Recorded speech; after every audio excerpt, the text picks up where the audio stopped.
Oh, hey, welcome back, fellow shop rats. Today, here in the shop, we are back on our 1970 Dodge Challenger that we call Stitches because we've been stitching this car back together again, one hand fabricated piece at a time. Today, we are back on the Four-Speed Hump project that we've been focused on here for the last few episodes. So let's recap what we've done, and then we'll get after it.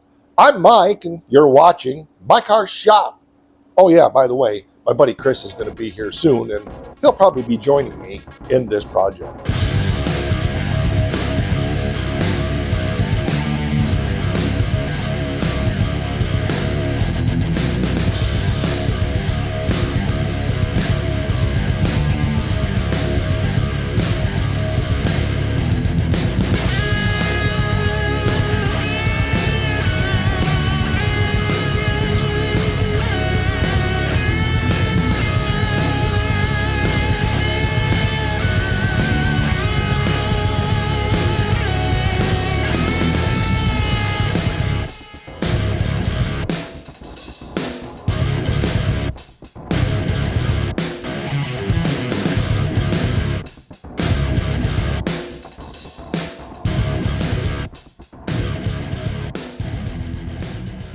So there you go, you're all caught up. Now, so what I'm doing today is I need to make a patch for there because I didn't get that quite finished there, and we need to get this patched up here. So I think the first thing I'm going to do is just nip this off so that it lines up where it should, and then we'll go from there. So I'm going to get the cutoff wheel, get that done, and then we'll start figuring out how we're going to patch this stuff up.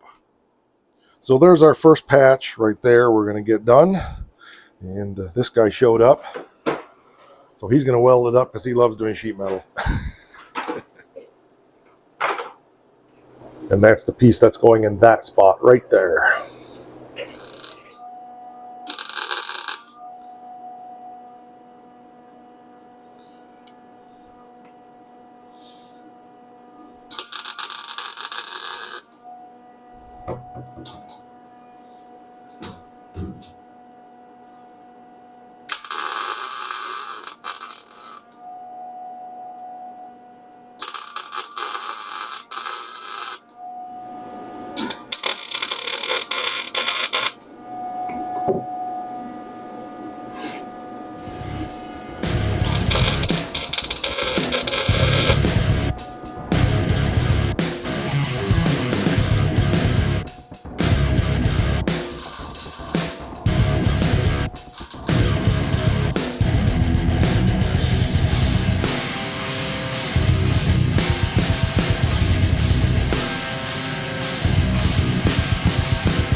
Okay, so the patch is built and just setting it in place. It's going to look really nice in there once we hammer form that in place. So I think the next step now is we're going to get the nuts welded on so we can unbolt this, but the nuts will stay behind.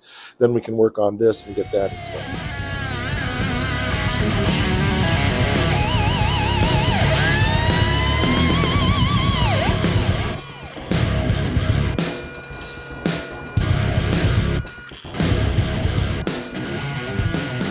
Chris has been going through and just welding the nuts on so we can take that out and we can get this trimmed up and get those patches in. So carry on, my wayward son. Okay, let me go drag the welder over here. Yep.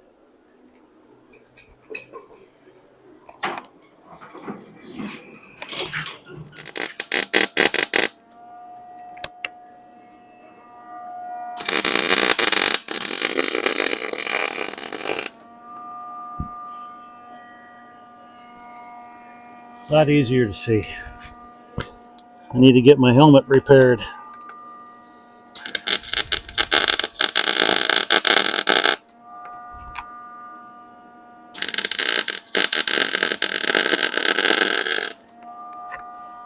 All right, so now we're going to put this first patch in here. We got it all in place, and we got a little dollying and stuff to do, but Chris is going to get it in there and get it tacked in place, get it welded up, and then we'll do our finesse. Let's try.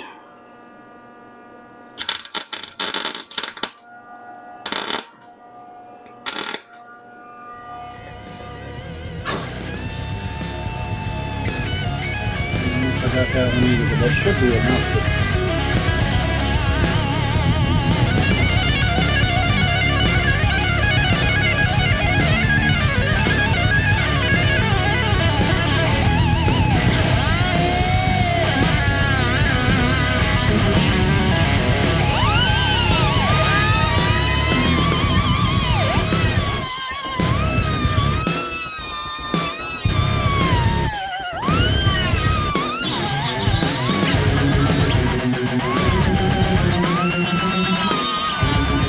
Okay, so we're giving Chris a lesson today on shrinking and stretching. He's never done this before, so just... Ah, so that whole head is floating with us. Yes. There's basically a split in the middle. Yep. There's 2 sets of jaws in there. Yeah. So, yeah, so it's just going to part on the center line. So I can take this, is where you set this at the bottom edge of where the metal stops. This basically needs to curve on an arc like that. So it's going to have to be right down here at the edge. Yep. So that means I can come right over here to the edge of the die. Yeah, so I can start within maybe a ½ an inch of... Wow, that does really start to... Granted, my weak old arms, but yeah, now, I can already I would see check it on the car to see how I you're can already see it starting to bend. Yep. So, Yep. Okay. So that was my original line, and that was just a couple of stress the elbow there, and I just retraced that line, and I'm back to here now. Yep. I think you can see that. Pretty sure. Yep. That's really swivel. So now I can move up about a ¼ inch. I will promise you that you will overdo it and you will have to shrink it. Yeah.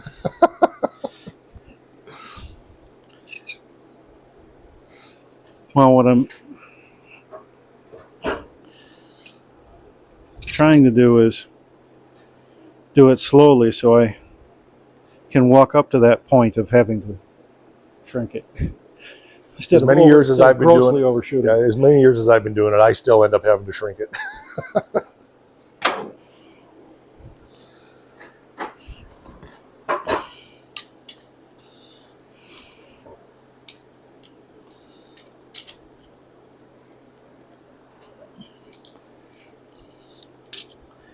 And I could see how you could have a lot of fun with one of these. Definitely. I could also see how you could work this metal down to absolutely wafer thin. Yep. I've split it before. Yeah, work it to the point where you can't weld it anymore. Yep. So he's sneaking his way into it. Oh, helps if I... Oh, there. I fell off. That's why it... Yep. Yeah, they're not a cheap set, but they're not a huge dollar set either. So they're a step above the ones you get at Harbor Freight. These are from Eastwood.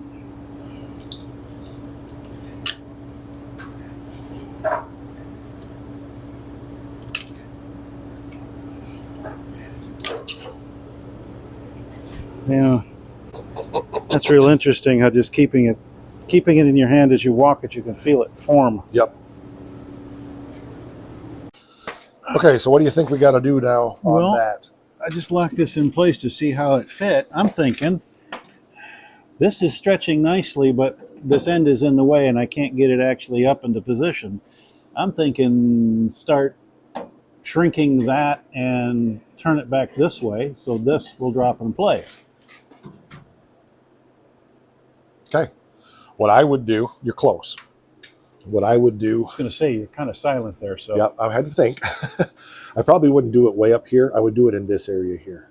Okay. Okay, so where this curvature is in here, you're probably going to want to suck that back in some. Because remember, your edge here is square where it needs to be. So you got to kind of imagine, you can bend this, but the problem is it's not going to, how do I want to say it? Because this is this square on that line right here? No, it's tipped up in the back, so it needs to come forward more. Okay. Probably the leading edge of this could come down 1/4 inch to line up with right here.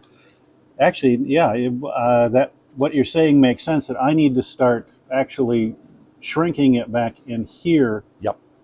Not just to get this out of the way, but I might as well follow this curvature. There's only a short straight spot right here. Yep. And then it has to curve back the other way. So I need to be I need to be working back in this range to start bringing it back. Yep. And then I can actually curve all of this out here all the way to the end from about this point. Exactly. To start rolling it back. Yep. Because you have to remember that if this was tipped in position, you're following this contour, and this actually, even though it's up, by the time you get to here, it's already scooping the other way. Yeah. So, okay. Cool. Yep. So where do you feel you're at? Well, with those relief cuts, now I think it's going to be a bit more shrinking right in through here and a bit more stretching right about there, just to get this to curve over a little more and then this to round out, and I think I'll be pretty close. Okay. I would do the stretching first because that may change the way you view this. Oh, yeah, yeah.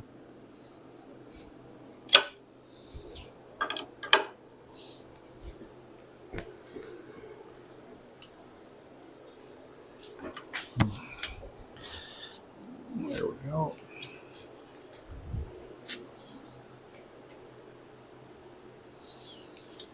Yeah.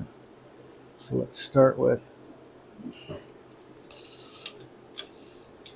and I need to keep these a little bit more spaced out so I don't,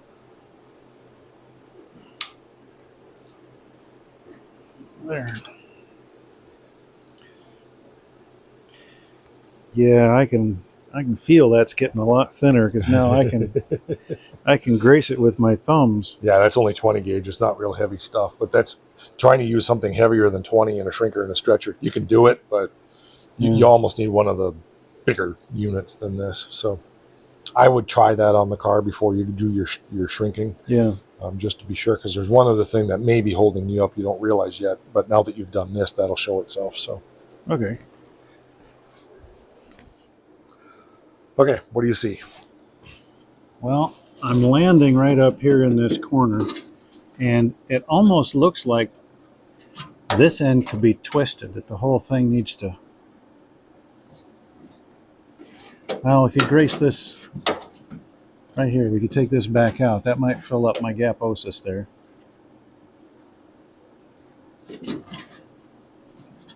How far are you from this edge lining up to where it's cut? Well, that corner lands right back there. So forgiving the rest of this, this isn't going to go any closer. But just to follow the contour, it still needs to be...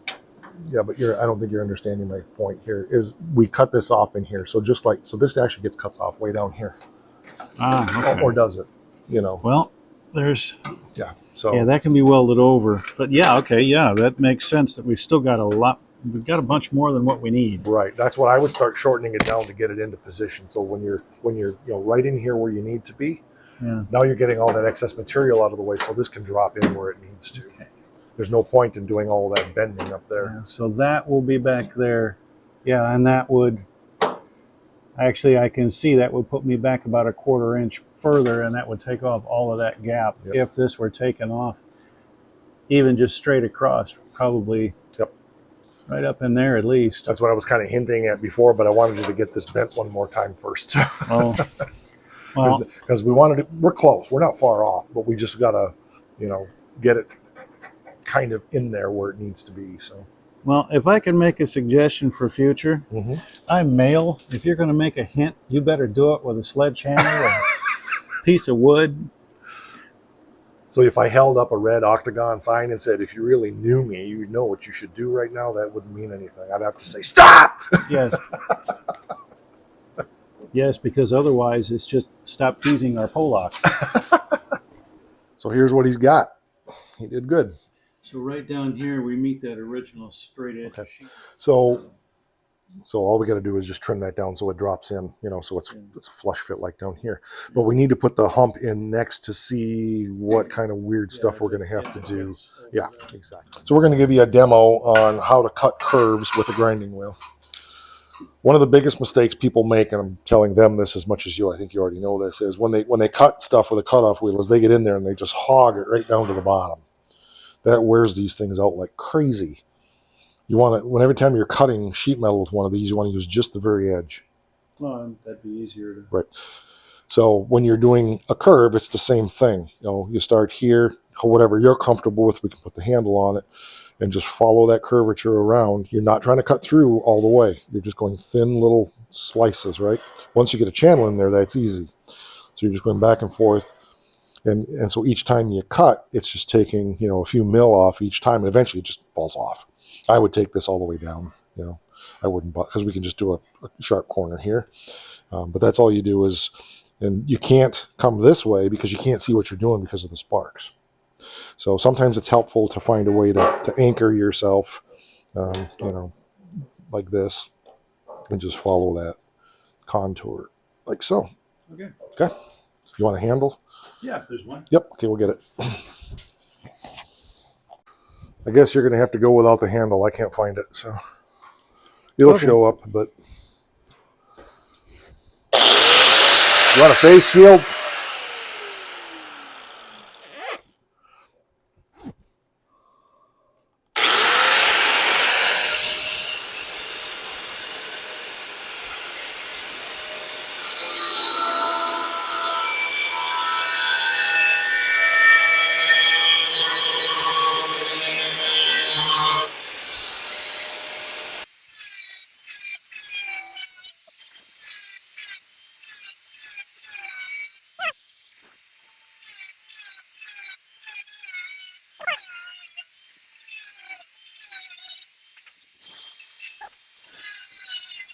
I could feel it how it wanted to turn in there, or didn't want to turn. I could feel the difference when I missed that first line. Once you've got a good channel in there, it goes pretty easy after that. But yeah, I'm right on the edge of that line without too much fault or all beyond it. Nope, you did great. It's one of those weird things that you would think, well, how can I cut a curve with a cutoff wheel? Yeah, you're just using the edge of it. Yep. Just to get clear of the material. Yep. That's why people go through so many. I go through a ton of them, but people go through so many of them cutting stuff because they're just hogging it right down in there, and you're wearing the whole disc instead of just you're making contact here and trying to turn a corner. Exactly. Yep. In fact, even straight cuts, it's the same way. You shouldn't hog it all the way down in. So. Yeah, I use that trick with my Sawzall to cut very straight lines. Yep. Use the length of the blade. Yes. From the leading edge to the back, and it really guides it. You can't turn out of that slot if your life depended on it. Yeah, we did that with the shifter plate for the console. Yeah. Yep. Well, that does it. Chris had to leave. They were just in the area for part of the day, and his wife was in a meeting, so he popped over from Saginaw to spend a few hours here in the shop today, and he got to learn some stuff. He learned how to do the shrinking and the stretching, and how to do the round cuts with the cutoff wheel, and so that was fun to teach him more sheet metal stuff, because that's not in his wheelhouse normally. But so he had the last pieces tacked in here, and I just finished all of that up now. So this is all done. I'll bring you down here and see it before I run the seam sealer all over it. And then we've got another job we have to do. But my goal today is to get this all done and finished up. So we are really close to that happening. So let's get you over. Come on. Don't stand there. Get over here and look at this. I think it looks really good. He did a really nice job getting that to fit there. We got it all welded in. I've already ground it down. I had to make a little cap piece to go in here to cover up a hole. He had that tacked in, and I just finished all of that up. So let's get the seam sealer, and we're going to seam seal the stuff that we did last time up in here. And I was pondering whether or not I'm going to put a thin piece of gasket material in here For now, I'm not going to, because I'm sure I'll have this back off again. At the end of the day, when I'm done with putting the car together, finally, I might go ahead and just put a thin gasket material of some kind in here. But let's get this seam sealed up and we'll be right back. There we go. Looks good. Really happy with that. Went ahead and touched up all my orange stuff, so that's good. So we got one more job that we got to do. Let's go take a look at that job. So we just need to clean up all the rust on this, which isn't going to take much, and then get this rust treated and get it painted so that we can put it back in the car. So let's do that real quick.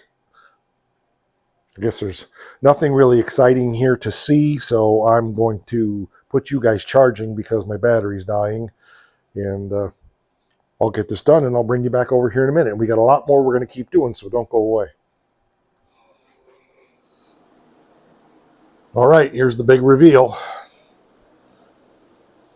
It looks phenomenal. I'm really happy with that. Phenomenal. Phenomenal. Phenomenal. Phenomenal. Yep, I'm really pleased with the way that turned out. So, one more thing that I want to do now. Well, first of all, I'm going to flip it up and let you see the bottom side. Then we're going to do one more thing. It looks so good, it's hard to even tell where it was. Yes, it looks phenomenal. Loving it. Loving it, loving it, loving it. Cool. All right, one more thing I want to show you. Pardon the dust. I didn't take time to clean it up. But there it is. And yes, for those that are new on the channel, that's a B-body shifter. We know that. It's the one I have. First of all, if you really want me to have an E-body shifter, then send me that and I'll put it in the 69. Put this one in the 69. But I think with as tall as I am and as far back as I have to have the seat, this is probably going to be a much more comfortable shifter for me anyway. So just clarifying for those that haven't seen this before, yes, I know it's a B-body and not an E-body pistol grip shifter. I don't care. Anyway, I think it looks outstanding, phenomenal. Everything fits good in there. Yeah, I'm really tickled with the way that's looking. So winner, winner, chicken dinner. Just to show it from the other side. I love it loud. Woot woot. Well, I don't know what all y'all think, but I think that's a winner, winner, chicken dinner right there. It's not only done, but we finished it up. The 4-speed hump install is complete. We will put a little gasket around that at some point, as I said we would do, but just a paper thin gasket. But I like it. I like the fact that it bolts in. It's going to make it so easy to get at the shift rods and stuff from the top if I need to make adjustments. Even accessing bell housing bolts potentially. So winner, winner, chicken dinner. There's that cross member bolt I was looking for. So thanks, Crabe. I appreciate the help today. I really do appreciate it. It turned out really good. I had a lot of fun with you. I'm glad you were here for a couple hours. And to everybody else on the channel, thanks for being here also. Thanks for spending the day here in the shop with me. As always, it's a lot of fun. So, like, share, subscribe, all of that stuff. Please, if you want to really help the channel grow, share this with as many people as you can. Share this on your social media platforms. If there's an episode I've done that addresses a question that somebody's asked, please feel free to take a link to the episode and put it in the comment sections of other posts and things like that. That really does help the channel grow. Every time I do that, I know we end up getting 2 or 3 new subscribers. So anyway, we will catch you on the next one. And the most important thing around here, I don't want you to forget. Whoa!